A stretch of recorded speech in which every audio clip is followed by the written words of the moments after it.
ഈ ശരിക്കും സെക്കൻഡ് ഹാഫിലേക്ക് വരുമ്പോഴേ ഈ നമ്മുടെ തോട്ടിലേക്ക് കാര്യങ്ങൾ മാറുന്നുണ്ട്. ഒരു ഗ്രാജുവൽ ഗ്രോത്ത് ശരിക്കും സിനിമയ്ക്ക് സംഭവിക്കുന്നുണ്ടല്ലോ.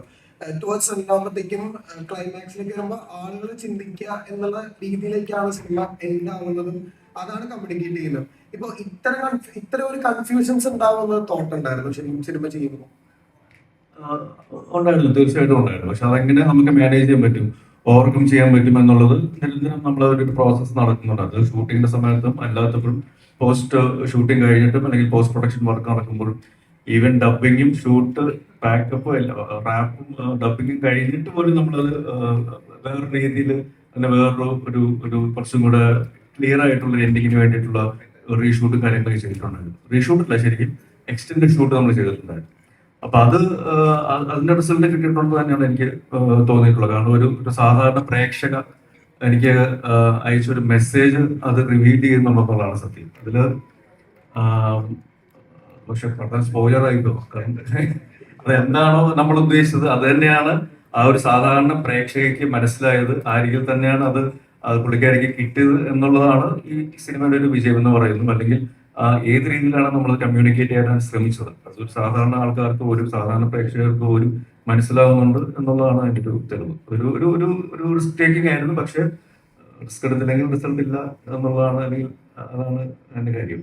ഷായ്ക്കൊക്കെ ഉണ്ടായിരുന്നു ഒരു ഇപ്പൊ ഇതിനു മുമ്പ് എഴുതിയിരിക്കുന്ന സിനിമകൾ കുറച്ചുകൂടെ ഒരു നോർമൽ എൻഡിങ് കാരണം ഇതാണ്, ഇത് കുറച്ചുകൂടെ കൺഫ്യൂസ്ഡ് ആവില്ല എന്നുള്ളൊരു അല്ല. ഈ സിനിമയെ ഈ പറയുന്ന കാലത്ത് നമുക്ക് സിനിമയെ കുറിച്ചൊന്നും പറയാൻ പറ്റാത്ത, അല്ലെ എന്ത് പറഞ്ഞാലും സ്പോയിലർ ആവുന്ന ഒരു സിറ്റുവേഷൻ ഉണ്ട്. പക്ഷെ ഇൻഡയറക്ട്ലി പറഞ്ഞിട്ടുണ്ട്, ഈ സിനിമയ്ക്ക് ഉന്മാദം എന്ന് ഇടുന്ന പേര് തന്നെ ക്ലിയർലി ഇതൊരു പോലീസ് പ്രൊസീജിയർ ഇൻവെസ്റ്റിഗേഷൻ കുറ്റാന്വേഷണ സിനിമയല്ല എന്നുള്ള ഉദ്ദേശത്തോടെയാണ്. ഇന്റർവ്യൂ ചോദിച്ചപ്പോൾ ഞാൻ ഈ പേര് എവിടെ നിന്നാണ് എടുത്തതെന്ന് ചോദിച്ചാൽ ഉന്മാദം എന്ന് പറഞ്ഞ് NP സജേഷൻ വേറെ ആൾ കൂടെ എഴുതിയൊരു പുസ്തകത്തിൽ നിന്നാണ് ഈ പേര് ഓപ്റ്റ് ചെയ്തത്. അതിന്റെ തന്നെ പ്രധാന കാരണം ലോകത്തെ ഏറ്റവും ഫേമസ് ആയിട്ടുള്ള ആർട്ടിസ്റ്റുകള്, സാഹിത്യകാരന്മാര്, പോയിറ്റ്സ്, ഇങ്ങനെയുള്ള ഒരു ഭ്രാന്തുള്ളവരുടെ അവരുടെ ഭ്രാന്തിനെ കുറിച്ചായിരുന്നു ആ പുസ്തകം. സോഫാർ ഇത് എനിക്ക് തോന്നുന്നു, ചില റിവ്യൂസ് ഒക്കെ കാണുമ്പോൾ തോന്നുന്നുണ്ട് ഓക്കെ അത് അവരുടെ ദർശനമാണ്, നമുക്ക് പറയാം. ഇത് ആക്ച്വലി ഒരു എഴുത്തുകാരന്റെ ഭ്രാന്ത് എന്ന് പറയുന്ന ഒരു അവസ്ഥയുണ്ട്. അതാണ് ഈ സിനിമ. ആക്ച്വലി അതൊരു പോലീസ് സ്റ്റേജിൽ വന്നപ്പോൾ ഒരു ഭയങ്കര ഹൈ എൻഡ് കുറ്റാന്വേഷണം, അല്ലെങ്കിൽ ചിലപ്പോൾ മേ ബി നമ്മുടെ ഹോട്ടർ എന്നൊക്കെ ഫീൽ ചെയ്തതല്ല, നമ്മളതൊരു കുറ്റാന്വേഷണ സിനിമയായിട്ടല്ല കണ്ടത്, കുറച്ച് സൈക്കോളജിക്കൽ പടമായിട്ടാണ് കണ്ടത്. പിന്നെ എന്താ പറയുക, ഇങ്ങനെ ഒരു സിനിമ ഉണ്ടാകുന്നതന്നെ എനിക്ക് തോന്നുന്നു ജോസഫ് ഇറങ്ങിയ ശേഷമാണ് ഇങ്ങനൊരു സിനിമ ഇരിക്കുന്നത്. എഴുത്തുകാരനും അയാൾ എഴുതുന്ന കഥയും രണ്ടാണ്, അതിനൊരു റിയാലിറ്റി ഇല്ല, ഭയങ്കര ഫിക്ഷണലൈസ്ഡ് ആണ് എന്ന് പറയേണ്ടത്. കാരണം ഞാൻ എന്ന് പറഞ്ഞ പോലീസുകാരൻ ജോസഫ് എന്ന് പറഞ്ഞ സിനിമ എഴുതി കഴിഞ്ഞപ്പോൾ ആൾക്കാർ വിചാരിച്ചത് റിയലാണ്.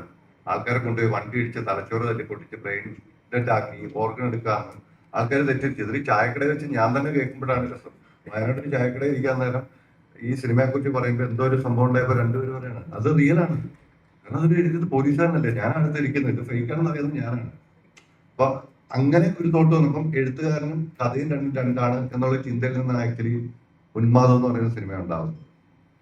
ശരിക്കും ഈ സ്ക്രിപ്റ്റ്, സ്റ്റോറി, പോലീസ് എല്ലാം കൂടെ ഷായ്ക്കൊക്കെ ഭയങ്കര ഡയറക്ട്ലി കണക്ട് ചെയ്യാവുന്ന കാര്യങ്ങളാണല്ലോ. ശരിക്കും ഫസ്റ്റ് ഹാഫിൽ കുറെയൊക്കെ റിയൽ ലൈഫ് സംഭവങ്ങൾ ഉണ്ടാവും. എല്ലാ സിനിമയിലും കുറച്ചൊക്കെ ഒരു എഴുത്തുകാരനുണ്ടാവും, എല്ലാം ആണെന്നല്ല അതിന്റെ അർത്ഥം. ഷായി സാർ,